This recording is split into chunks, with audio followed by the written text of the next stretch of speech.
No, I'm just kidding. Here we go. Anyway, so to kind of get started here, they have us do the interactive backstory. Just another routine mission. Why do they always say that before a mission? Of course it's routine. You haven't done anything yet.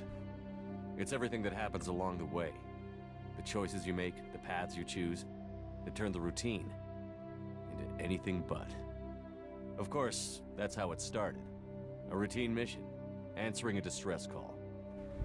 And look where that got me. We were testing out the Normandy, Captain Anderson's new ship, when the distress call came in. An Alliance patrol on Eden Prime had been attacked. They'd seen something they couldn't explain. And whatever it was massive. That's what she said. I hit the ground with my lieutenant, Caden Olenko. A good kid, loyal, by the book, with a talent for biotics. We came across the lone survivor of the patrol, Gunnery Chief Ashley Williams. A soldier to the core. Tough, disciplined, ready to take on whatever came her way. Ashley joined up with us and took us to the spot where she lost her squad. That's when we saw it. The ship. Like nothing I'd ever seen. It was massive, scorching the colony and everything around it as it blasted away. We followed the path of destruction to an artifact, a beacon left by a long-dead race called the Protheans. The colony had dug it up, and whoever attacked them had tried to take it. Chief Williams made the mistake of getting too close. It hit her with some type of energy. I grabbed her and threw her out of the way. That's when it hit me. Hard. Every muscle in my body went rigid. I couldn't move, could barely breathe. Everything went black. And then I saw something. A vision. Dream. A nightmare. By the time I woke up, we were halfway to the Citadel on our way to meet the Council. I was expected to explain what I'd seen. Anderson came along. So did Adina, our political representative on the Citadel. With those two heavyweights, it seemed reasonable we could persuade the Council that the ship we'd seen was a potential threat. As was the individual behind the attacks. The main suspect for the Eden Prime massacre was a Turian Spectre named Saren. He'd been seen by one of the survivors from the colony at Eden Prime, and there was some evidence to suggest that the ship was connected to Saren. But even Adina's pointed accusations weren't enough to convince the Council. They just couldn't believe one of their chosen elite Spectres could be guilty of something like that. The douches. They needed proof, which meant I needed proof. Yep. Fortunately, I wasn't alone in my search. Garrus, another Turian, wanted to help. A top agent for Citadel Security. Despite orders from his superiors that he shouldn't get involved, he told me he was suspicious of Saren, and he had some useful leads. More importantly, he was willing to share them. That led me to Rex, the biggest, nastiest looking Krogan bounty hunter I'd ever seen. He turned out to be more than just a brute. It was his intel that led to a fugitive with incriminating evidence on Saren. The fugitive turned out to be an energetic little Quarian named Tally. A tech expert with a knack for hacking, she'd procured some information on Saren. Evidence that proved Saren was dirty. Tally's evidence proved that Saren was responsible for the massacre on Eden Prime, and that the immense warship we'd spotted was in fact Saren's flagship. But it went much further. Saren was trying to find a way to bring back a race of sentient machines from dark space. Machines allegedly responsible for cleansing the galaxy of all organic life. These Reapers were blamed for wiping out all life 50,000 years ago, including the Protheans, then disappearing back through the mass relays to dark space, leaving no trace they'd ever been. That explained why Saren was after the beacon, and it made some sense out of my visions. But not much else.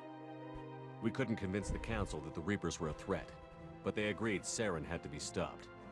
They stripped him of his Spectre status and gave me the honor of becoming the first human Spectre. Hooray! My first task? Bring down Saren.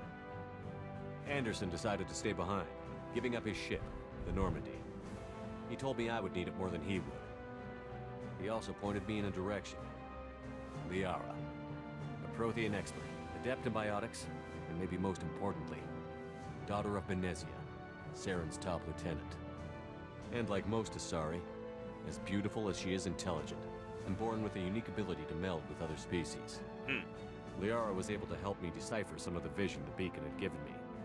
Nothing concrete, but it gave me some clues. And a new appreciation for the Asari. Her technique for accessing my vision was unexpected, but not at all unpleasant. Ooh. Ashley was a little concerned about the connection I shared with Liara. As commander, I knew either relationship had the potential to interfere with the mission. Last time when I did this, I went the mission comes first. This time, we're gonna go with Liara. I told Liara about how I felt. Apparently, she'd felt it too. But we agreed we wouldn't let it get in the way of our mission. Finding Saren. Thanks to Liara's help, we had our next lead. Venezia.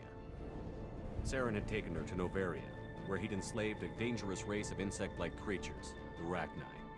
He ordered Venezia to use the same technique Liara had used on me to extract information from the Rachni Queen. The Queen's drones were everywhere, and they weren't happy. We had to fight through hundreds of them to get to Venezia. By the time we arrived, Saren was gone. With the information. Son of a bitch. I tried to reason with Venezia, but Saren had indoctrinated her. He had somehow acquired the ability to control people's actions and wills. Venezia wouldn't surrender, and Liara was forced to watch her mother die in her arms. And I was left with an angry, dangerous Rachni Queen to deal with. She claimed her drones would do no harm if I released her. But the Rachni had terrorized the galaxy before. Last time, I think I killed the queen. I think, we'll go Paragon, too. I couldn't do it. I wouldn't doom an entire species for past sins. And the Queen was true to her word. She left and took her army of drones with her. With Saren's top lieutenant dead, he was quickly running out of time and places to hide. I tracked him down at his base on Vermeer, but we soon learned it was more than a base of operations. It was a breeding ground. Saren was breeding an army of Krogan. He'd found a cure for the genophage, a disease inflicted on the Krogan to prevent them from breeding and taking over the galaxy. But the Krogan Saren was breeding were slaves, mindless beasts that obeyed Saren's will. I had to destroy the base, and all its research. Rex disagreed. Violently. Rex wanted the genophage cure for his people. I tried to convince him to help me destroy it, that these Krogan weren't real. But he wouldn't back down. Since I like Rex, at least from what I've seen in this game, I don't feel like killing him. We're gonna save him. Fortunately, Rex is smarter than he looks. He realized this wasn't the way to help his people, and that Saren was the real threat. When we finally got to the center of the base, I realized just how close Saren was to completing his plan. He was already in communication with the Reapers. Sovereign, Saren's flagship we'd all assumed was just a ship, was a Reaper. It spoke to me. Threatened me. I could feel the menace it had for every living thing. It wanted me dead. It wanted us all dead. And I knew it was capable of doing just that.